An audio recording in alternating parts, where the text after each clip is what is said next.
the episode? Is what the episode? This? Yep. Talking? Yep. Cool. Are you ready? Let's go. Well, whenever I'm doing my episode, you're always like, and go. Yeah, I don't really feel like banter, personally. And go. Well, no, we don't have to banter. We never do, first of all. First of all, we always banter. No, but it's only ever about meta. It's only ever about the banter itself. It's probably getting really tired at this point. Then I challenge you to bring something different to the table. I was about to. Go. I was going to say there's a couple things. First of all, if you listen to our last episode, The Line, it was all about your world of text. And we have our own Your World of Text page, yourworldoftext.com/cultistweird. It's pretty awesome. It's pretty sweet. It's pretty great so far. You can go there. Some of you guys have already gone there and like started making a little village at the end of a road. Don't spoil. Well, I didn't say where it was or what or anything. I added some bits. Oh, nice. Added a building and a road. Everybody go check it out. Leave us a message. Leave us a secret little message. Yeah. Also, finally, we got our own website up and running. Pew, pew, pew, pew, pew, pew. Is that the right noise? No. There's no... I don't... What is... I don't know. Give me a vuvuzela.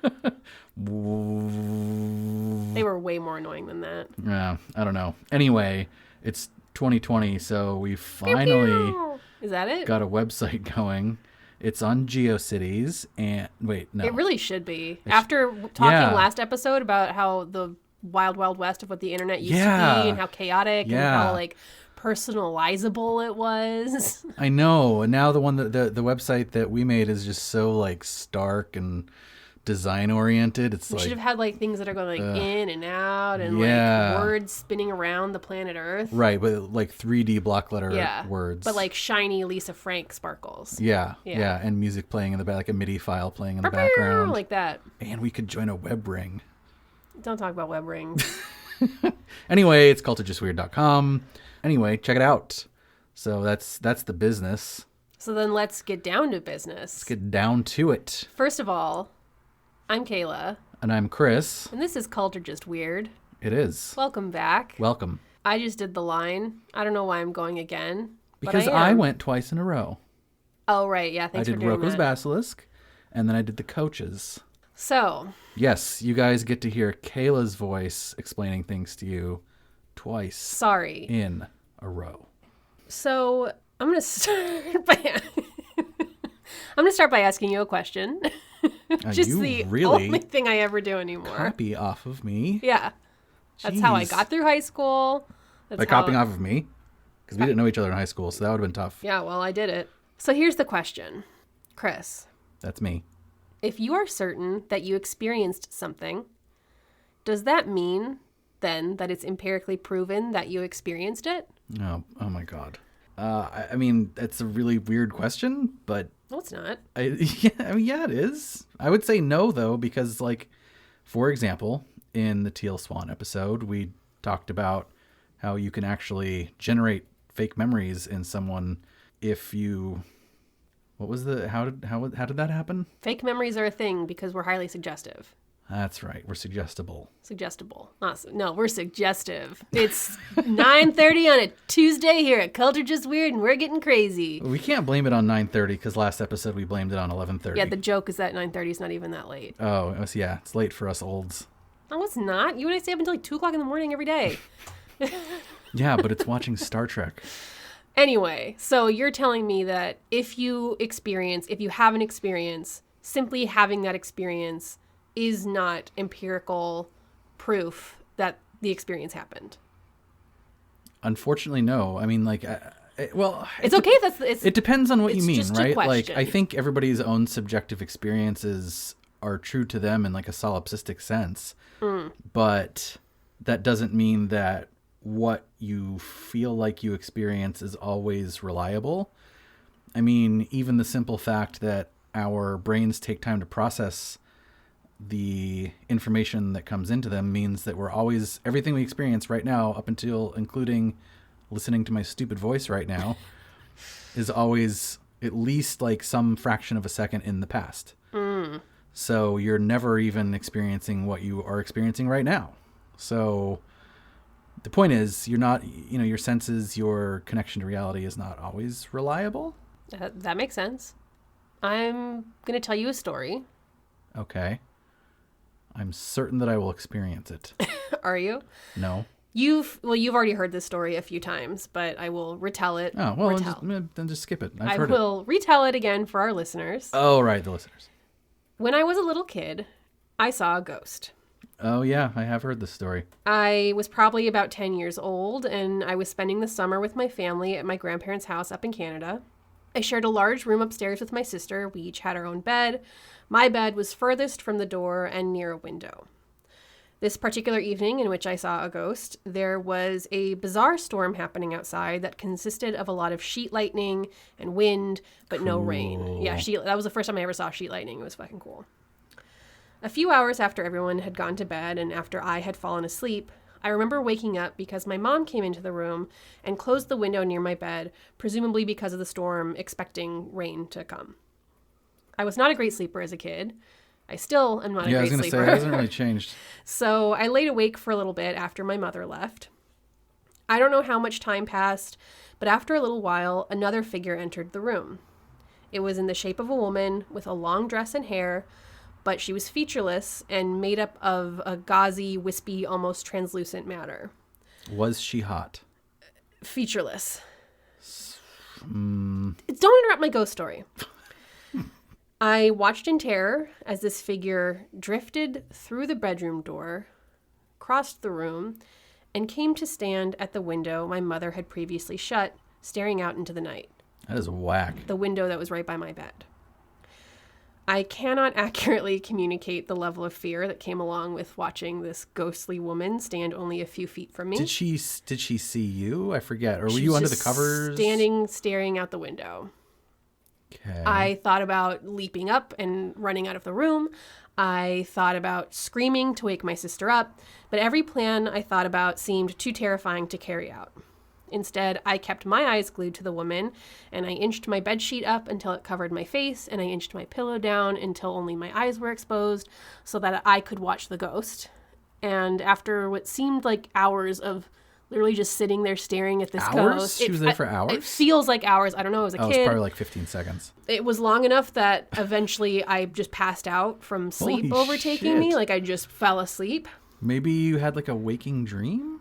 The next morning, I told this story to my whole family, and I have never forgotten the night where I saw a ghost. Did they believe you, or did they poo-poo it? Everyone was like, no, you didn't. No, you didn't. Until they poo-pooed? Even your hippy-dippy family? Yes. Wow. Yeah. The thing is, I don't believe in ghosts. But you saw one. It doesn't matter to me that I saw one. That experience, no matter how strange and terrifying, is not evidence or proof of the existence of ghosts. And so I believe that there is another explanation, and it's one that is probably based in science and our best knowledge. Boring. I know, but that's the explanation for what I saw. And I mean, we talked about this a lot too, where you're like, what would it actually take for me to believe in ghosts? Right. And not that. Nope, not seeing one. Not seeing one myself, because I would first doubt my own recollection, my own experience. I would first doubt my own sensory input or state of mind or something. I would have to see peer-reviewed studies from places that I trust. Keep peer-reviewed in your mind. And the truth is, I had several of these experiences when I was a kid. It wasn't just that one ghost. That was probably the most like ghosty ghost that I saw. The most ghost. Host from Stop. I spent a lot of my childhood being scared of ghosts. Yeah. But I can't say which came first. I can't say if it was the fear of the ghost that came first or the sightings of the ghost that came first. So who's to say I wasn't primed to interpret shadows and tricks of light as spirits, considering I was scared that they existed around every corner.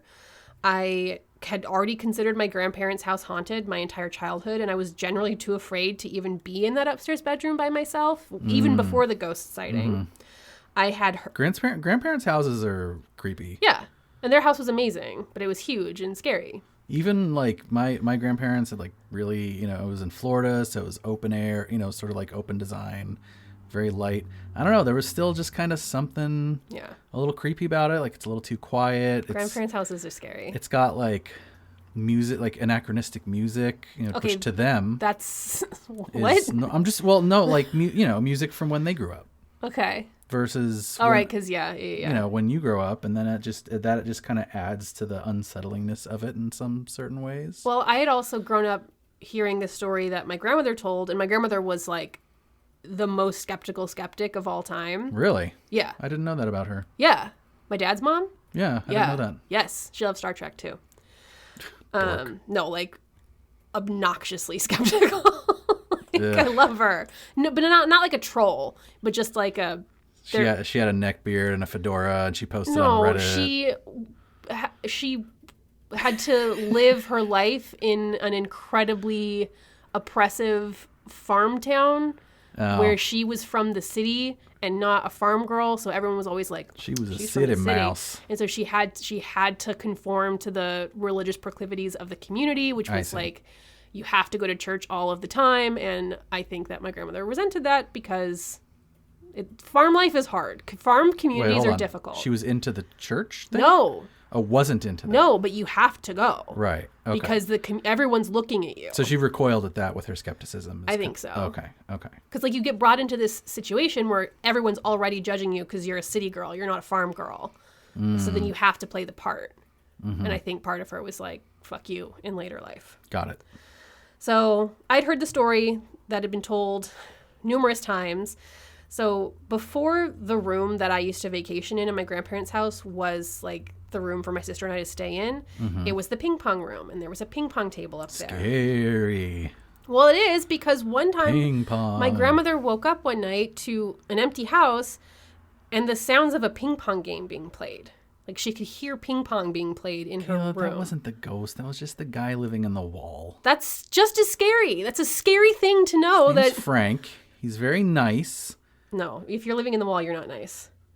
So I knew that like one time there was a ping pong ghost in there. That is weird. Yeah, I hate that story. It scares me still.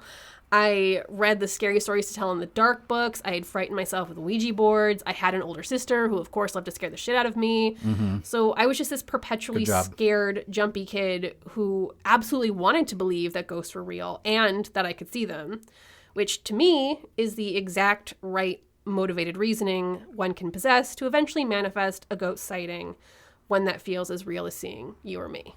I like to use the word possess and manifest in that sentence, talking about ghosts. I did that on purpose. Clever. I didn't do that on purpose. But again, I don't believe in ghosts. So right. Did you? Well, you said you did at the time. Oh, yeah. I believed in ghosts for a long, long time. But now I have my skeptic's hat on, and that lets me think about the many, many reasons why I saw what I saw that don't have to do with the supernatural and have more to do with motivated reasoning and things that we don't know about yet scientifically. So, there was a strange electrical storm outside. Who knows what air, when it's suddenly charged with electricity, who knows what that can do to your mind, what kind of tricks that can play on you. Mm-hmm. Number two, I was confused. I could have been confused upon waking up and mistook my own mother for a ghost and do not remember the events of that evening properly. Mm-hmm. Maybe she just was staring out your window for a couple hours. There was a beautiful garden next door. There was a very beautiful garden next door. She could have just been looking outside, and in my head I was like, oh God, a scary ghost. And then I fell asleep. And also, I could have been dreaming, and it just felt really vivid and real. I mean, I really don't believe that one. I do not think I was dreaming, but I could have been dreaming. I don't know. Right. And also, my grandparents' house was old, so faulty wiring or infrasound could have easily been present, which are house problems that are commonly associated with quote-unquote ghost sightings. Right. And there are many, many reasons I could have seen what I saw that I don't even know about or that science doesn't even know about.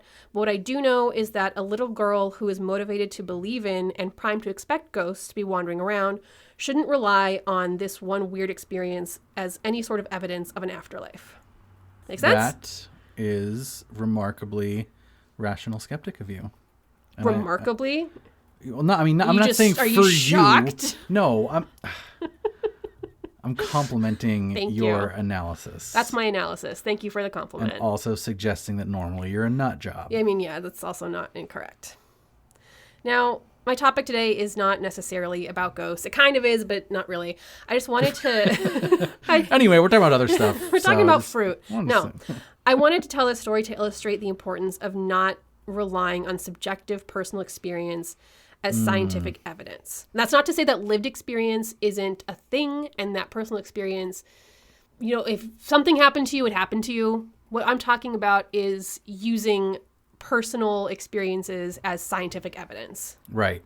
Like, I can hold the idea in my head simultaneously that one, that you had an experience that feels valid to you and may very well be valid because I have no idea. It didn't happen to me. It happened to you. Right. And also, that's not a standard of proof enough for me to believe with certainty to accept that as fact. Right. For me to accept something as fact requires a different standard of proof, empirical study, peer review, blah, blah, blah, all that nonsense. That doesn't mean that I'm denying that what you said is true. It just means that there is a yet higher standard for me to accept it into my body of knowledge. And that's because our perceptions can play tricks on us. Like, that's why we need a scientific method and scientific research when we make claims about reality and the state of the world and what is and what isn't. Honestly, I'm probably just setting up bias against the topic I'm covering today because this topic was rough for me and kind of fucked with my head, kind of like the MT Jafar episode did for you. So we'll go ahead. Several of our episodes are head fucking. Yeah. I mean, they're like, sorry, guys. I'll go ahead and give a content warning here. We're going to be talking a lot about ghosts, death and the afterlife. And whether or not that exists. Death obviously exists, but whether or not there's an afterlife and just those we'll get into it. We'll get to that. So just a general blanket content warning. We're really talking a lot about death and the afterlife. So if that kind of existential terror is not something that you want to dig into right now, I feel ya. Does that include me? Can I peace out now? No, you can't. I already gave you this warning. Yeah, but I have all that. I have that. Too bad. I have deep existential fears. Okay, but when I asked you if I could do this topic, and because of these reasons, you said yes. You thought for 35 seconds, and then you went, yeah. I don't believe that experience actually happened. Just because you think it happened doesn't mean that it really did. I think you were talking to a ghost. I might have been. All right, so I'm going to bail. No, you can can't. Just talk in the microphone. You have to do the podcast with me. God. And today, the topic we're going to be discussing is called Afterlife Science. Afterlife Science. Afterlife Science. So is this like after life science? So it's like you take life science in 9th grade, and then in 10th grade you take afterlife like science. Bio 2 or whatever? No, it's not that. Oh. No. To be fair, afterlife science is a broad topic. There are many figures and institutions involved. So today we'll be focusing on the afterlife science associated with Dr. Gary E. Schwartz, who is the director of the Laboratory for Advances in Consciousness and Health at University of Arizona. And yes, he is today's charismatic leader. Hold on. I got to unpack that sentence. Because I was about to stop you and be like, that sounds like a super legit title. And then you said University of Arizona? Yeah. I see why you said this freaked you out, like the MT Jafar thing. Yeah. Oh, man. We'll get to that. Oh, geez. Yeah. So I have to, like, endure the existential terror and then also the terror that we're just, like, surrounded by charlatans in places of higher learning? Yeah. Okay. Yeah. Content warning for that one too, guys. We'll get to that. Oh. So let me actually explain how I landed on this topic today, because this is not at all something I had intended to cover. This was not on my list of topics when I thought about season 2. I had no idea that this even existed to the extent that it does. I was originally going to talk about astrology today, which I may or may not still do as a topic, but after falling down the tiniest little rabbit hole. Aries. Yeah, I know you are, and I'm an Aquarius, and that's part of why we butt heads sometimes. You are such an Aries. Is that a thing? Do Aquarius is an Aries butt heads? Aquarius and Aries can have very close, intense relationships. Most of some of the closest relationships I've ever had in my life are with Aries. My sister, someone else. So I see. And it can be good or bad. You're definitely an Aries. And I'm definitely an Aquarius. I'm pro Aries. I mean, being an Aries. But it's the age of Aquarius, isn't it? So you get a whole age. What does that mean? All right, hold on. We're getting off topic. Yeah, we're not doing astrology today because as I was my horoscope? Researching that topic, it was so, I was good. No, I might still do the topic. I don't know. I'm all aflutter because I went down this tiny, tiny little rabbit hole in that topic, and then that ballooned out into a topic that I found expansive and distressing, and I had to change gears. Why does that always happen? Why when you pull on the thread does it always just... And this thread goes through a lot of things. Yeah, it seems like it always does. It seems like I'm assuming you're about to tell me some like a whole suite of beliefs that pretty much line up with Teal and Ramtha and everybody else. Well, I'm really going to take you kind of through... This episode is basically, I'm just going to be like, here is what happened when I started reading about this online, and let me just tell you about that. So I'm basically just going to be reading to you a lot. Okay. In my astrology research, I came upon an organization called the American Federation of Astrology. Thinking this looked/sounded somewhat official, or as official an astrology federation can be, I figured, okay, I'll look through their board, I'll look through their members, I'll try and pinpoint a charismatic leader here. Mm-hmm. This led me to Google an astrologer named Dave Campbell, who on his website boasted a number of accreditations and memberships to various astrology and mediumship-based groups. I click on one of those certifications, Certified Medium, Forever Family Foundation, and Forever Family Foundation? We'll get to that. My entire plan of action then unraveled. I headed on over to Forever Family Foundation, expecting something about mediumship and astrology. Instead, I was met with this goal listed on the homepage. Quote, to further the understanding of afterlife science through research and education while providing support and healing for people in grief. And then they very, very kindly defined afterlife science as, quote, the study of phenomena associated with survival of consciousness after death, including near-death experiences. Okay, I was going to ask you if this is a near-death experience thing. They're related. I wanted to talk about near-death experiences here. That's a whole other topic, man. It is an entirely other topic. Remember the OA? Yes. An entirely other topic. I didn't care for that show. So... the study of phenomenon associated with survival of consciousness after death, including near-death experiences, after-death communications, life after life, parentheses, death, and reincarnation. Okay. Vampires? I wish they were real. Now, I want to go on the record here as saying that the pursuit of scientific study with the goal of easing grief and aiding those suffering from grief is an incredibly noble one. It's good that you're going on the record because we're actually recording this right now for a podcast. Is it on the record? So that means that it's literally we are. So yeah, I'm going it. on the record. So I'm saying this here, going on the record. Yeah.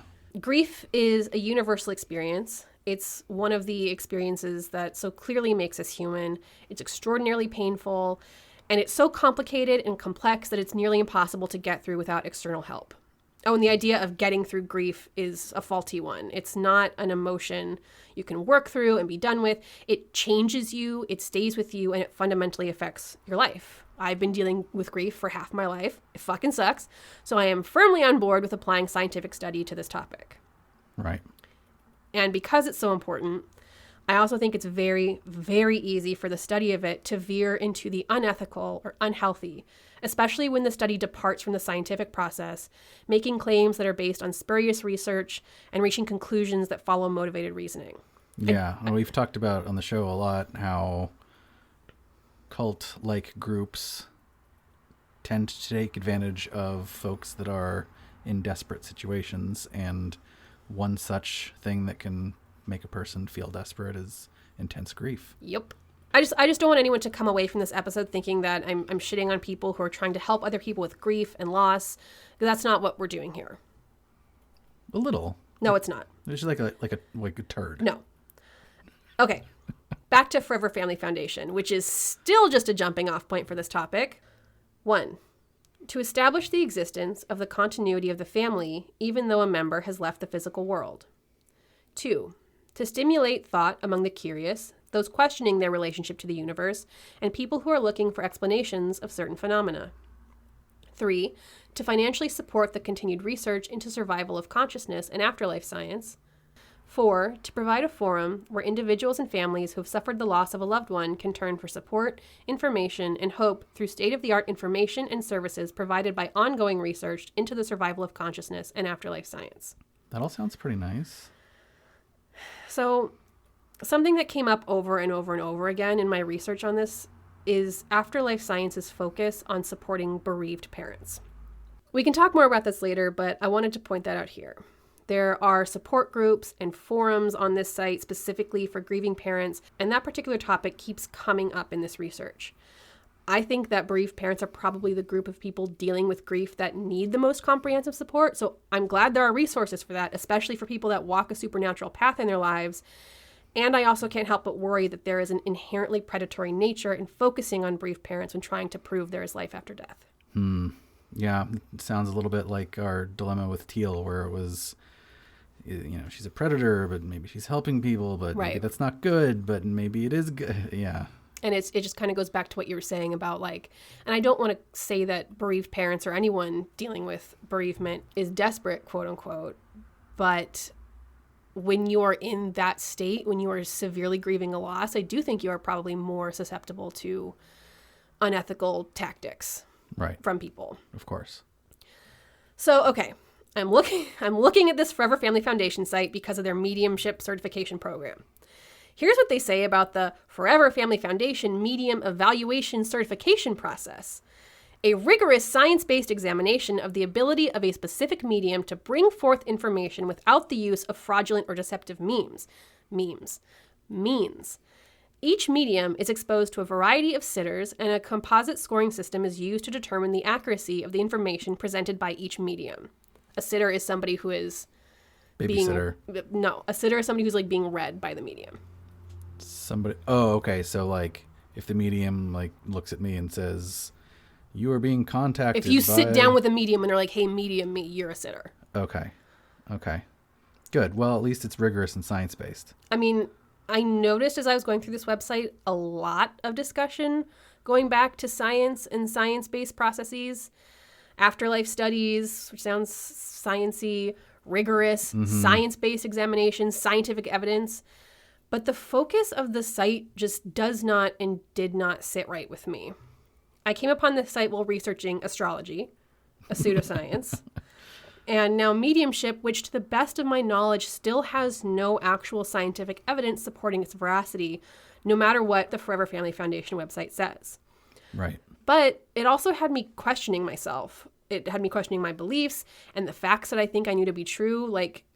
Maybe I don't know everything there is to know about the scientific studies around the afterlife or the existence of spirits and ghosts and persistent consciousness. I can't say that I'm tapped into what the science is actually actively doing to study these things right now. Maybe there has been some actual science supporting or pointing to the possible existence of some of these things. I'm not up on those day-to-day discoveries, and I want to believe that there is real good science behind these claims. And I don't want to be so closed-minded that I ignore facts just because of my pre-existing beliefs and my pre-existing notions. I will say that you say you're not up on these discoveries, but I think you are in a sense, because I think if there were a true scientific verification of something like contacting the dead, we'd all know about it. It would be big news. It would definitely be trending on Twitter. Yeah, at the very least.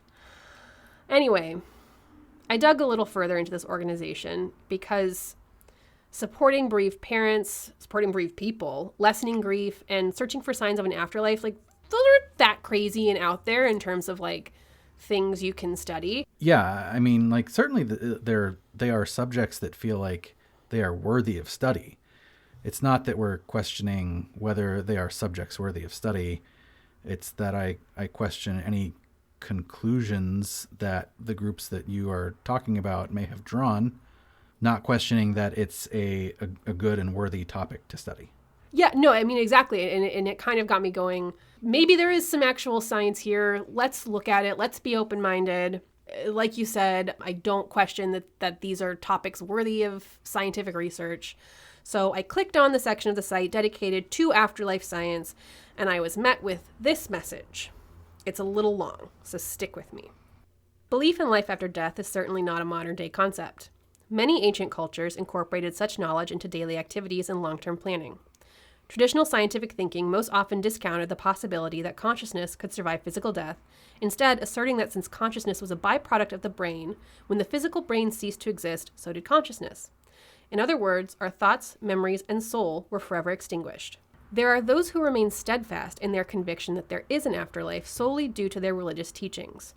These beliefs are usually not evidence-based, but are the result of blind faith. Similarly, some people who are simply spiritual and do not subscribe to any particular organized religion simply possess an inner knowledge of life beyond physical death. Forever Family Foundation is interested in scientific evidence that supports the premise that we are much more than our physical bodies and do indeed survive physical death. Although such evidence remains unknown to the majority of the population, it is compelling and plentiful. Such evidence can be found through many disciplines of research and include near-death experiences, deathbed visions, mediumship, electronic voice phenomenon, reincarnation, apparitions, and other forms of after-death communication. All the things. Just wait. In addition, there are other types of phenomena that show that the mind can act independently of the brain, thus laying the groundwork for survival. Such areas of study include telepathy, remote viewing, oh boy, distant healing, intention, and other types of psi phenomena. When does it get racist?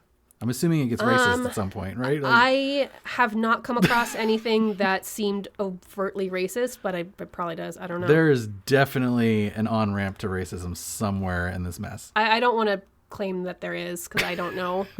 Well, as the person who didn't do the research and is just wildly speculating based on past experiences with this kind of stuff, probably.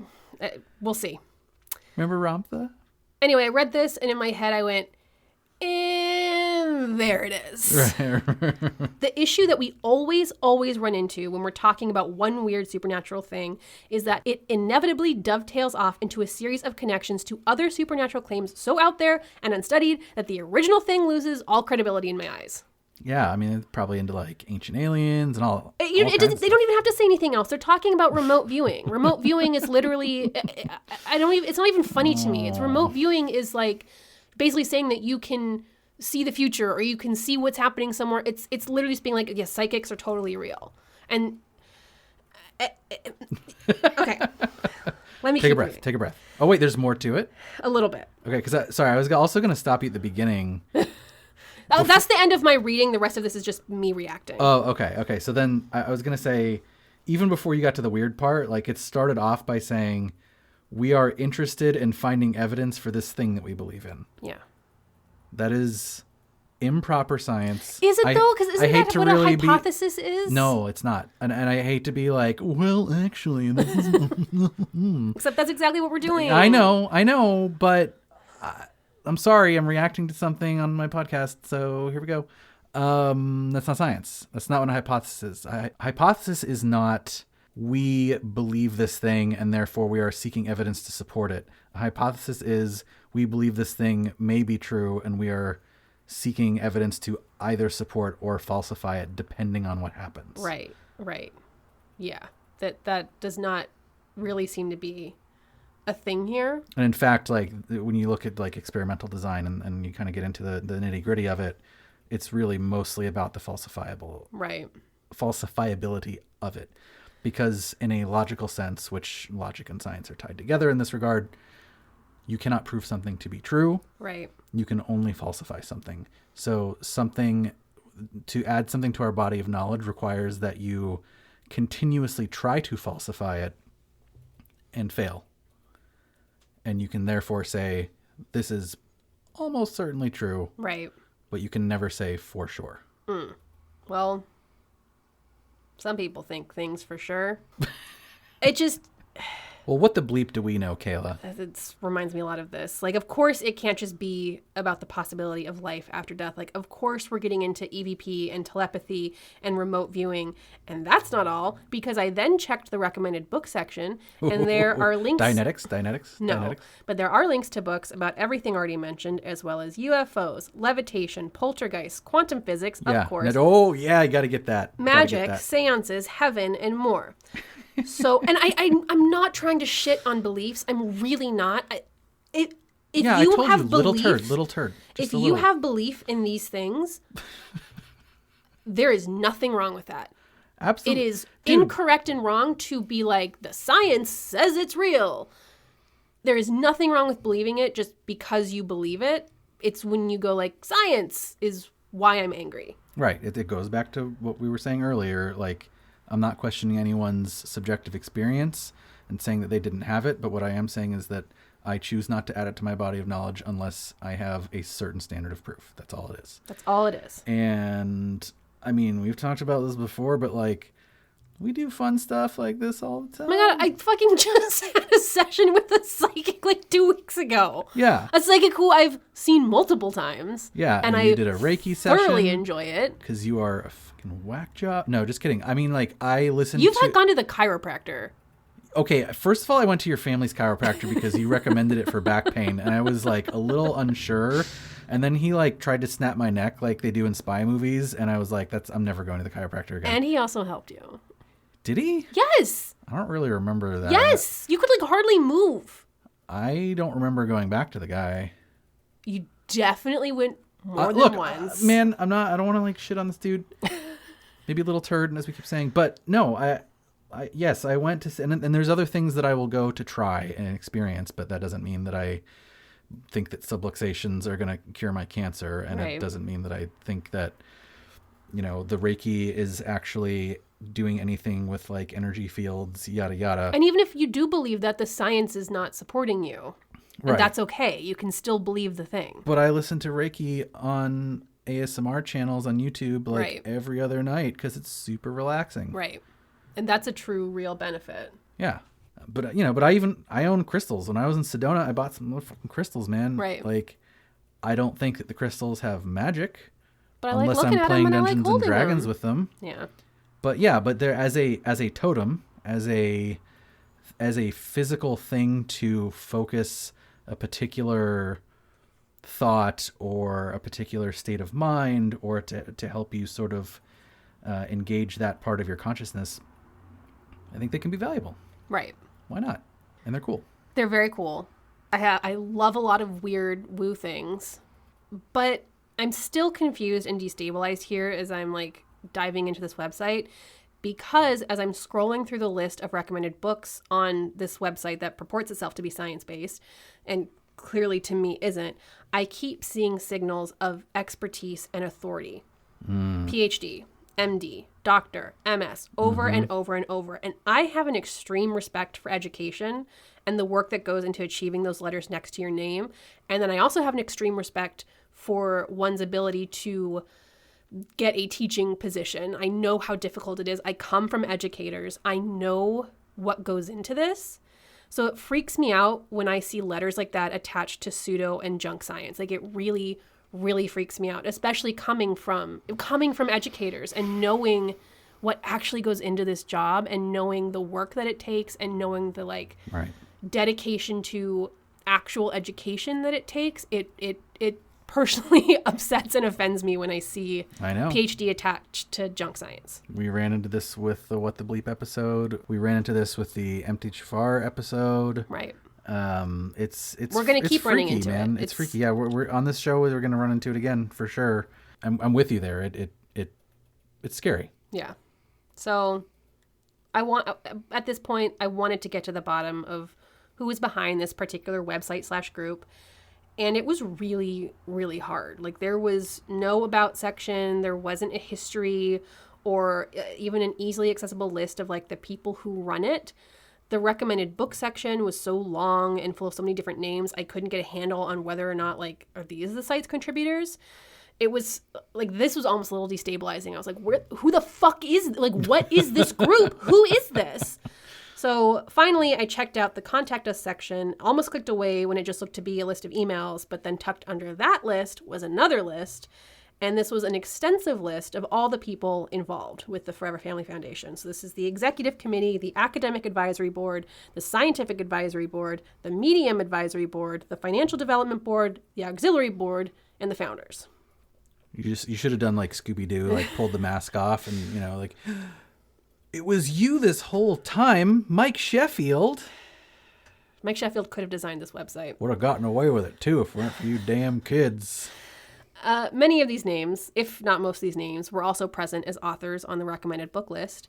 And the very last name on the list, under founders, I met the charismatic leader of today's topic, as mentioned, Gary E. Schwartz, PhD. And list them as founders, you said? He's a founder. Founders? Because remember what they call themselves at Best Friends? Founders is, there's nothing wrong with the word founders. Founders is a real thing. It's just, of course. I know, but it's tainted now. So, Dr. Gary Schwartz, as mentioned, is director of the Laboratory for Advances in Consciousness and Health at University of Arizona. He's also a professor of psychology, neurology, psychiatry, medicine, and surgery. Jeez. Most of which, as science-based medicine, shout out to science-based medicine, as science-based medicine point out, are, quote, highly unusual positions to hold without a medical degree. But maybe it's not that unusual, because Dr. Schwartz is a Harvard grad, having earned his PhD from said institution, and he then became a professor of psychiatry and psychology at Yale University, where he became the director of the Yale Psychophysiology Center and co-director of the Yale Behavioral Medicine Clinic from 1976 to 1988.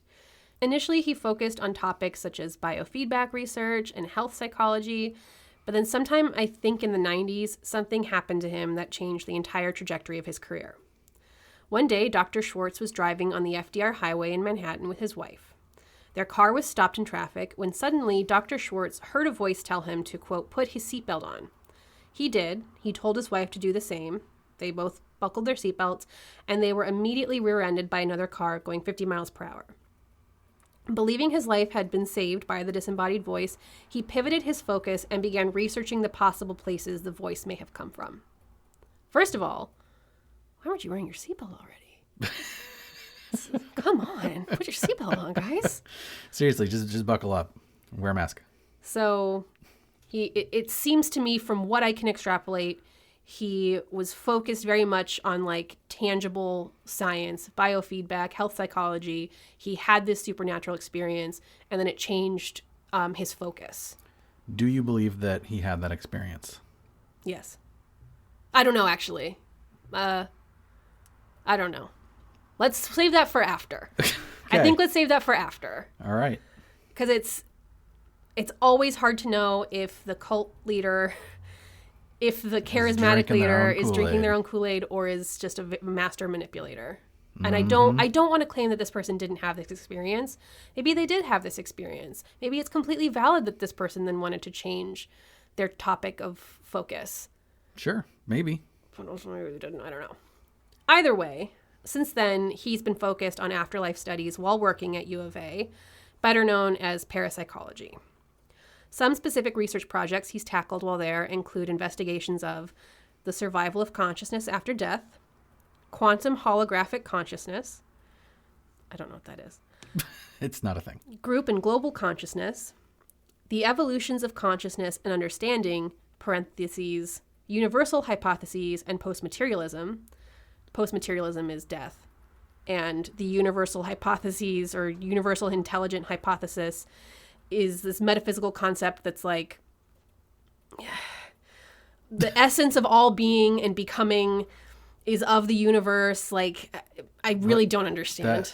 That was, was that a sentence? I don't know. I can't understand what it is. I don't get it.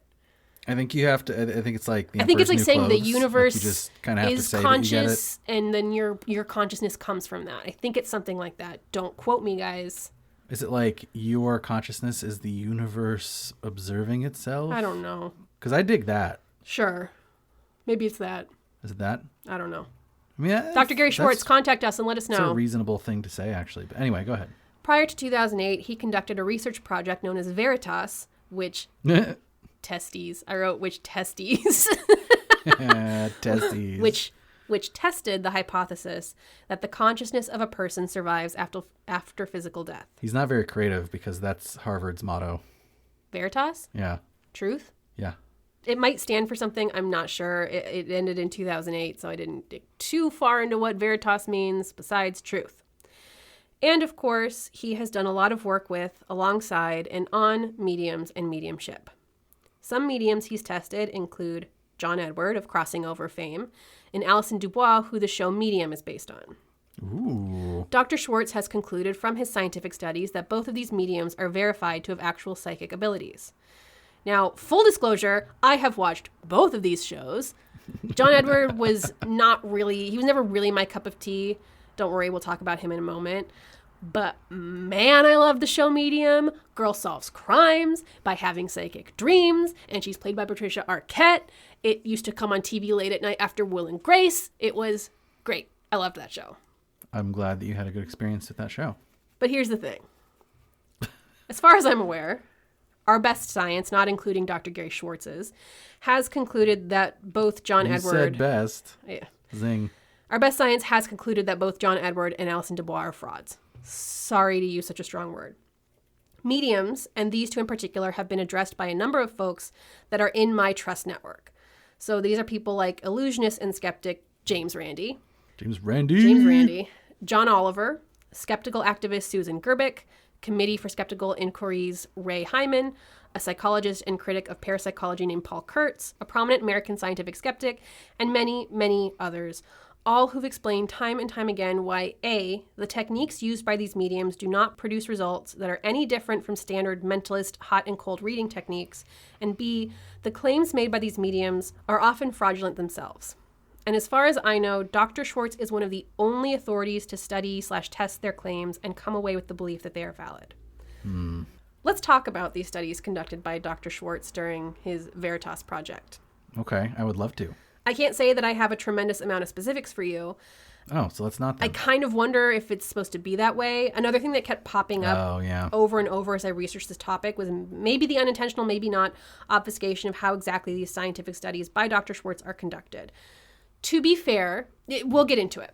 We'll get to that. Use the catchphrase, Kayla. I think part of the obfuscation comes from the fact that and I admit that I am making a wild claim by using the word obfuscation. I 100% believe that Dr. Schwartz would viciously deny that and claim to be very transparent. But I think that there is maybe a little bit of obfuscation going on coming from the fact that Dr. Schwartz is a prolific author, and the process and result of many of his studies end up being published in non-peer-reviewed books that he publishes. Perhaps the best known is the Afterlife Experiments. Let me read you the summary from the book cover. An esteemed scientist's personal journey from skepticism to wonder and awe provides astonishing answers to a timeless question. Is there life after death? Are love and life eternal? This exciting account presents provocative evidence that could upset everything that science has ever taught. Daring to risk his worldwide academic reputation, Dr. Gary E. Schwartz, along with his research partner, Dr. Linda Rusick, asked some of the most prominent mediums in America, including John Edward, Suzanne Northrup, and George Anderson, to become part of a series of extraordinary experiments to prove or disprove the existence of an afterlife. Really, it's a proof. This riveting narrative, with its electrifying transcripts, put the reader on the scene of a breakthrough scientific achievement: contact with the beyond under controlled laboratory conditions. In stringently monitored experiments, leading mediums attempted to contact dead friends and relatives of sitters who were masked from view and never spoke, depriving the medium of any cues. The messages that came through stunned sitters and researchers alike. Here, as they unfolded in the laboratory setting, are uncanny revelations about a son's suicide, what a deceased father wanted to say about his last days in a coma, the transformation of a man's lifelong doubts about the afterlife, and, most amazing of all, a forecast of a beloved spouse's death. Dr. Schwartz was forced by the overwhelmingly positive data to abandon his skepticism, reaching some startling conclusions. It's interesting that he would say abandon skepticism rather than prove the hypothesis. Yeah, I think so too. Like, I think that that's a little bit of a dog whistle. Yeah, I think it's a little bit like, you want to say that you're science-based, but then you go like, but don't worry, we're actually, we're not skeptics anymore, and this is all woo. Like it's like it's like a weird dedication to woo. Yeah. Because I think it's going to sell more books. Right. It's like very revealing. I think so too. I agree. You want to know what else is revealing? You want to know who wrote the foreword for the book? Let's see. Deepak Chopra. Yup. Oh man, a boy Deepak back. Some parts of the research were documented for an HBO documentary, parts of which are on YouTube, so you can see like how some of this research went. But also, it's heavily edited, and then there's literally a part where like they're explaining what's happening, and it's like the sitter will only give yes or no answers, and then they show the sitter being like, "Yes, that was my father that you're talking about." And like giving information. So that's His not name science. was John. He died when he was 67. It's just because you're putting Brown like hair. they put like things on their heads and like set them like connect them up to EKG machines. That's not science. Right. It's like they use the trappings of science. They use the rituals of science. If you were That's good. Yeah, dropping that wisdom bomb. Yeah. Delicious. You're welcome, listeners. Anyway, it's like they're using these rituals of science as this mode of legitimacy to get you in the door. And then once you're in the door, it's like, yeah, anyway, we're done with the whole skepticism thing. Anything goes. UFOs and shit, man. Woo, yeah. Yeah. I don't want to get too into the specific details of how the experiments were conducted. You can go watch the HBO stuff, even though it was really hard to find. I could like only find it in parts on YouTube. But just know that Dr. Schwartz claims that these mediums were scientifically tested, and he walked away with the belief in their abilities, particularly in John Edwards. I mean, if you have HBO, you should be watching Succession first anyway. You absolutely should watch Succession. I couldn't find it on HBO. Maybe it was just my HBO. I don't know. I couldn't find the documentary. I could only find it on YouTube. It's probably a good thing. I don't know. I wanted to watch it. I really did. But I could only find these like parts on YouTube. The Afterlife Experiments is not the only account of Dr. Schwartz's research that ended up published as a book. He also published a book, The Truth About Medium, that explains evidence. See my fingers, what they're doing right now? Evidence. Oh, I see. Little bunny ears that... Little bunny ears. Evidence of Alison Dubois' psychic ability gathered over the course of 4 years. One such piece of evidence is a reading she did for Deepak Chopra, which Chopra described as 77% accurate. That's amazing. Dr. Schwartz is quoted... 0.3 repeating, of course. 77%. Dr. Schwartz is quoted as saying, quote, "Anyone who's looked closely at the evidence can't help but come to the conclusion that there is something very real going on here." So, okay, Dr. Schwartz has conducted study upon study about the veracity of mediums and concluded that their abilities are real. I keep saying this. As mentioned before, Dr. Schwartz is virtually alone in that claim, aside from his friends, but we'll probably talk about his friends in the next episode. Next episode? We're not there yet. Is this a two-parter? It is a two-parter, sorry. Ooh, it's like the Star Trek. We need to stop talking about Star Trek. I'm going to think of a different reference. Everybody's watching Star Trek right now. We just watched the best two-parter in maybe all of the 90s, The Best of Both Worlds, Part 1 and 2, where Captain Picard gets turned into... Spoilers! Dude, it's been 30 years. I don't think you should spoil it. It's past the statute of limitations for spoilers. I don't think you should spoil it. Fine. Spoiler alert for the next 10 seconds. The Borg capture and turn Captain Picard into a Borg. It was very scary. And they have to pull out all the stops. But the good guys win. I know, it's crazy. Thank God. Maybe I shouldn't have spoiled that part. At least in fantasy, the good guys win. That's why we're watching this right now. God. So, okay. So now we know how Dr. Schwartz feels about these mediums, John Edward, Alison Dubois, all the other mediums. Let's talk a little bit about what other folks have to say about John Edwards and Alison Dubois. Other folks, not friends, like other... No, like we're not talking about his friends now yet. We're talking about real people? Friends are down the line. Today right now we're talking about our Trust Network people. Okay, so like actual humans. Many critics of John Edward say that he performs mentalist techniques of hot and cold reading, that he's not actually a medium.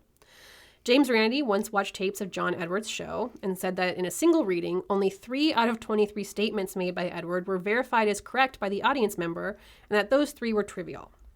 And we've said this before on this show and also the program, but God bless James Randi. God, truly, doing the Lord's work. Hero. Ugh. John Edward once went on Dateline and has since been accused of using foreknowledge to hot read during the interview. James Underdown of the Independent Investigative Group attended a taping of his show and said, quote, "There are no indications of anyone I saw collecting information. None of his readings contain the kind of specific information that would raise an eyebrow of suspicion. John Edward was a bad cold reader. He too struggled to get hits, and in one attempt shot off nearly 40 guesses before finding any significant targets." That means that John... Did you ever watch Crossing Over? No, what's Crossing Over? Crossing Over is John Edward's show, and I think it was like in 2002, and it was like an Oprah style show where like he comes out and he's like, you know. Oh, and it was a thing. Is that thing where they like he gets in like the audience and he says, yeah, he like, comes out and he starts cold reading the audience. I'm getting a name, Mary, yeah. Martha. And so this is saying that this person watching this saw John Edward go up to a person and say 40 different things before something even landed, and that's supposed to be a psychic. That's supposed to be a medium. I can do that. Yeah, medium means like only medium. 20 guesses. Medium. That's what it means. Well, if it was accurate, that's what they would be called. James Underdown calls him a bad cold reader. Underdown went on to posit that John Edwards ended up looking better on TV than in reality due to the magic of editing, because obviously 40 wrong guesses is not making it to air. You know, this reminds me of this really interesting scam that I had read about. The scam goes like this. You, the scammer, find some power of 2. Let's say it's 8 people. You find 8 people, and you're going to email these 8 people. And you're going to say, all right, this stock is going to go either up or down. And you pick 4 of them, and you say, this stock is going to go up. And then you say to the other 4 people, this stock is going to go down. And the 4 people that you're wrong about... If, let's say, the stock goes up, you discard. You don't email the 4 people that you said the stock was going to go down. You don't email them again. Mm-hmm. You take the 4 people that got the correct version, and then you subdivide it again. And you say, 2 of those 4 people, you say the stock is going to go up tomorrow. And then 2 of those 4 people, you say the stock is going to go down tomorrow. And then you wait to see what happens. You discard the 2 emails that are wrong, and then you have 2 left, and then you email 1 of them, and you say the stock is going to go up tomorrow, and the stock is going to go down tomorrow. And then you have 1 person left, and that 1 person now is so convinced that you can see the future because you got it right 3 times in a row that they are definitely going to sign up for your service, even though you were by necessity because of the powers of 2 and a 50-50 chance definitely right. That's villainous. That is deeply villainous. That is the power of editing. Wow. Mm-hmm. Well, 40 times. Let me read you this passage from Wikipedia describing John Oliver's assessment of John Edward. And I know that John Oliver is also a television personality. And over the, I think, how long has that show been on? 8 years? I don't even know. That show's been on for it's a pretty long insane time. How long that show's been on, because I still feel like it's like it's new. You know, he just stopped being on the Daily Show. Given the breadth of his career and the dedication to skepticism that he has demonstrated, he's part of my trust network. Yeah, for sure. He did. I mean, we even far more than someone like we've John talked Edward. about him on the show before. We like on our MLM episode. Quote, in a 2019 segment of Last Week Tonight, Edward and other prominent TV psychics were featured. Several clips of Edward attempted cold readings and failings to get hits were included, as well as a clip of Edward telling an audience member, quote, I can only tell you what they're showing me, and if he's calling your mother a bitch, I'm going to pass that on. John Oliver criticized the predatory nature of the psychic industry, as well as the media for promoting psychics, because this convinces viewers that psychic powers are real, and so enables neighborhood psychics to prey on grieving families. Oliver said, quote, when psychic abilities are presented as authentic, it emboldens a vast underworld of unscrupulous vultures more than happy to make money by offering an open line to the afterlife, as well as many other bullshit services. So this brings me to the whole thing that, like, are we going to start a cult? Because I think it's much more lucrative than being skeptics on a podcast. We should just start one. I don't think I could do it. We could do another Scientology. You could just say you're psychic and people believe you. You can just say your dad's name is Ron, John, Bob, Cal, Steve, Jim. Oh, is it Jim? Rumpelstiltskin? Like, literally, you just say a bunch of names and they're like, oh, you're psychic. So why don't we do that? It's much more lucrative. I don't want to do that. I don't want to do that. It's evil. I don't want to do evil. It's evil in the world. So that's John Edward. But what about Alison Dubois? Maybe she's real. After all, Dr. Schwartz did all those studies with her and declared her to be psychic. She had a TV show made about her. She had a TV show made about her. Funnily enough, Alison Dubois herself has stated that she does not endorse the book Dr. Schwartz wrote about her. Wait, what? The Truth About Medium. Nor does she endorse Dr. Schwartz himself. Wait, the Medium doesn't even endorse Dr. Schwartz? Miss Dubois actually rejects the labeling of psychic, so... Wait, what? Not sure why other people get to call her that. She prefers medium and profiler. She does not like to say she has psychic abilities. She's a medium and a profiler. Okay. And she claims that she has used her abilities to help law enforcement solve crimes and has served as a jury consultant, which is the solving crimes, the plot of the TV show Medium. What? But every agency Alison Dubois has claimed to work with, including the Texas Rangers and the Glendale, Arizona Police Department, have either denied working with her or have stated that the tips she provided were unhelpful. I hate to ask, but now that we have seen some things, are we inclined to believe those police departments at their word? I'm inclined to believe when somebody says the tips that she provided were unhelpful. Because you could just say, I'm not sure I'm inclined. If it were just, no, we didn't work with her, then I'd go, I don't know. Yeah, if I can that's the trust part that I'm maybe. But the tips were unhelpful. I'm like, why would you say that? I don't know. I do not believe the police are an authority that you can trust. However, this woman is a medium saying, I worked with this, that, and the other, and there's not any evidence denial, that she did. Right. There's not, it's not even just the denial. There's not evidence that she's actually done this. Okay. Skeptics Paul Kurtz, Ray Hyman, and of course, James Randi state that Alison Dubois' results are from cold reading techniques. Let me read you this passage, again from Wikipedia, because it really helped solidify this for me. For example, Dubois, when doing her first reading of Schwartz, told him that his deceased friend was telling her, quote, I don't walk alone, which Schwartz understood to be a reference to his friend's confinement to a wheelchair, which Dubois could not have known about. She was just quoting the footsteps in the sand thing that's in every, boomer's bathroom. Randi says that Schwartz leapt to an unsupportable conclusion, since the notion of not walking alone can mean any number of things and does not describe being in a wheelchair specifically. Okay.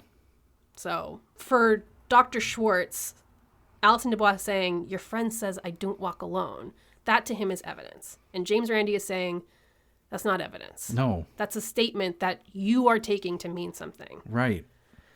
James Randi and Dr. Schwartz have also... That's not even close to evidence. No, it's not. James Randi and Dr. Schwartz have also gone back and forth over whether or not Dr. Schwartz has used proper scientific controls while conducting these experiments involving mediums. Actually, sorry. That, when we talk about, do they drink their own Kool-Aid? Calling that evidence makes me wonder if he is more charlatan than drinking his own Kool-Aid. Because... You don't think there could be motivated reasoning there of, she knows my friend's in a wheelchair. It's not that. It's because he knows better, because he has that background, right? And he knows just exactly how far. Because it's not just us saying that's not evidence. Again, if you know about study design and you know about how experimental studies are carried out, what counts as evidence is extremely rigorous and well defined. Right. It's not just sort of different from that. It's very different from that. Right. And he should know better. Or he does know better unless he's forgotten it, which I doubt. So then that makes me say, he's being disingenuous calling it that. And right. If he's being disingenuous calling it that, where else is he being disingenuous? That's a good point. Boom. Get dunked on, dude. Come on the show. I would gladly have him on the show. I just totally. I just didn't want to talk to anybody for this episode. Because I was so upset that I was just I just need to get the research done, and I just need to. Blah! Yeah, we've done too many interviews anyway. I'm all interviewed out, man. James Randi and Dr. Schwartz have gone back and forth over whether or not Dr. Schwartz has used proper scientific controls while conducting these experiments involving mediums. Dr. Schwartz has stated that some of his experiments were performed under these conditions. Some. Sorry, I'm not reacting. I did the eyes narrowing thing, Yeah. like the Fry meme, the eyes narrowing, Fry, Yeah. the Yes. Futurama. We get it. Thanks.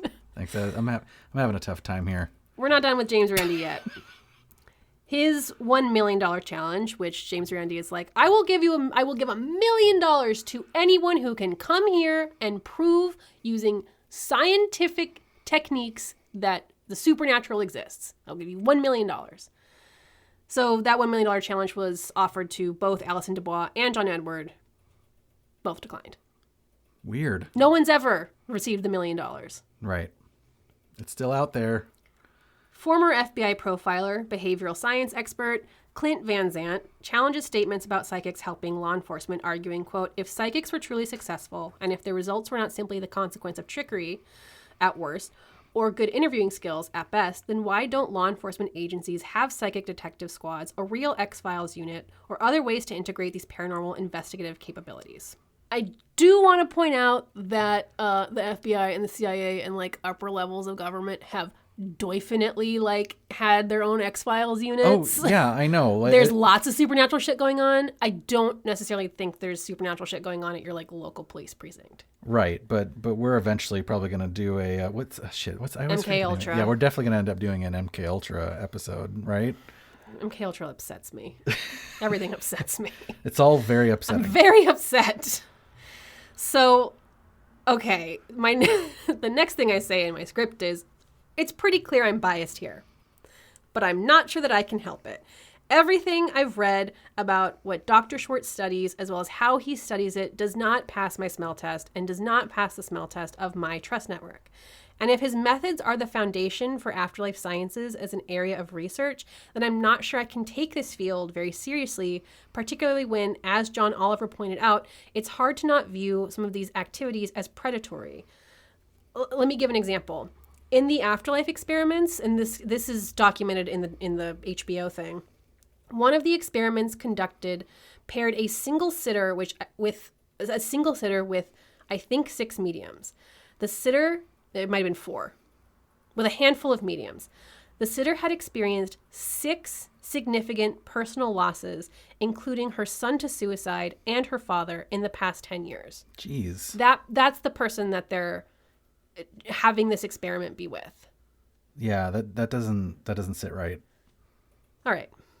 We've covered a lot of the work Dr. Schwartz has conducted at the university, which I should point out here has been made possible by grants of millions of dollars from various groups, such as National Center on Complementary and Alternative Medicine of the National Institutes of Health. Okay, that's why this position exists at an actual real university.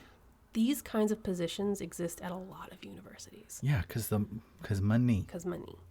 And also because it's like, that's not what this is about. The work of the Veritas Project from pre-2008 isn't the only project Dr. Schwartz has had his hands in.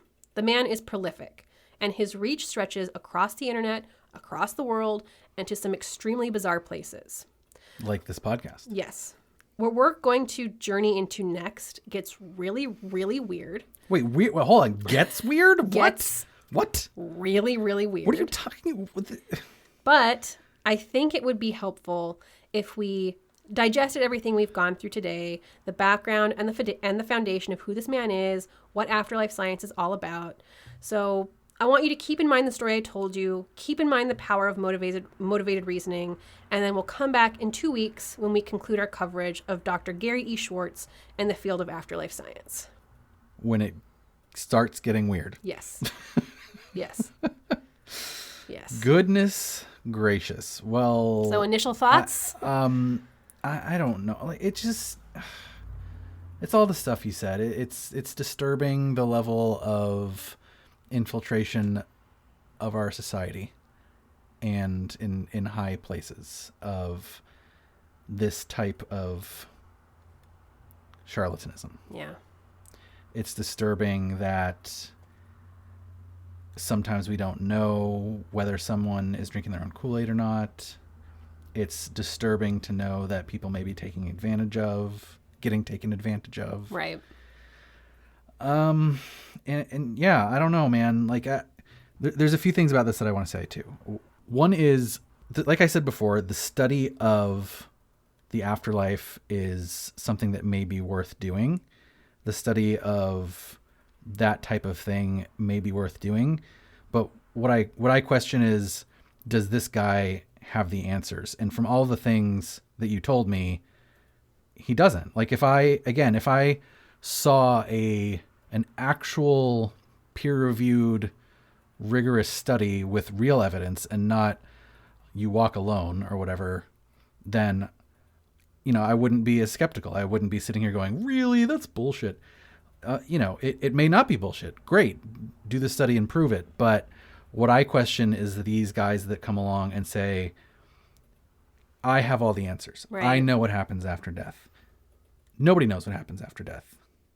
Maybe someday we will figure that out, but we just don't know. People, aside from near-death experiences, which sounds like it's its own whole show. It's its own thing. I tried to fold it in here, and it is not. It is its own thing. Right, absolutely. So ignoring that for a second, though, and I think you could even, we would probably be skeptical of, things claimed there as well, but you don't come back from death. That's the sort of the point, right? If you did, it wouldn't be death. It would be near death, or you were saved, or you were revived or resuscitated. It wouldn't be death. So that's kind of the point, is that death is the thing that you don't come back from. It's the end. It's the end of your life here on earth. Now, am I saying for sure that there isn't some extension of your personhood, of your consciousness, of your matter, of your energy, whatever you might want to believe? Yeah, maybe.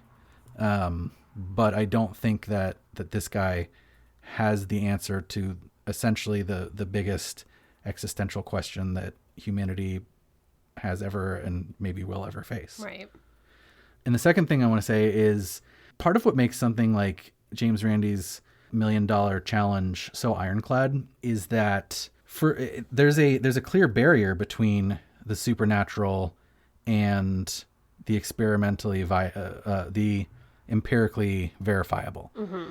And it's not like a practical barrier, it's a logical barrier. Right. Those two things aren't different. The supernatural isn't supernatural because it hasn't been tested yet. The supernatural, by its very definition, the way you define supernatural is you say it's something that is beyond our ability to understand it. It's beyond our ability to test it. So if it's beyond our ability to test it, and you're saying, okay, I'll give you $1 million if you can ever test it, that's never possible, because something supernatural is never going to be testable by its definition. Right. Fine to believe it. It's fine for you to be like, yeah, sure, there's ghosts, I think that's part there's of psychic. why this is so scary, is because it's saying the supernatural beliefs that we have can be scientifically tested and verified. Right. That's the in, right? But then, as we pointed out, once they have you in, then they're like, okay, anyway, we're not skeptics. Right. It's all about the magic, right? Because once something is like testable or is verified scientifically, it ceases to be magic. It ceases to be supernatural, and then it leaves that realm. So there's like this logical barrier between like the testable and verifiable and the supernatural realm. And I think that's why that's why I think he's basically completely safe in that $1 Million bet. Right. Because if something ever were to be testable, then it loses all of its power for these people. It loses all of its cachet. It loses all of its meaning. And then it just becomes part of the body of knowledge, not this crazy thing that you can write books about.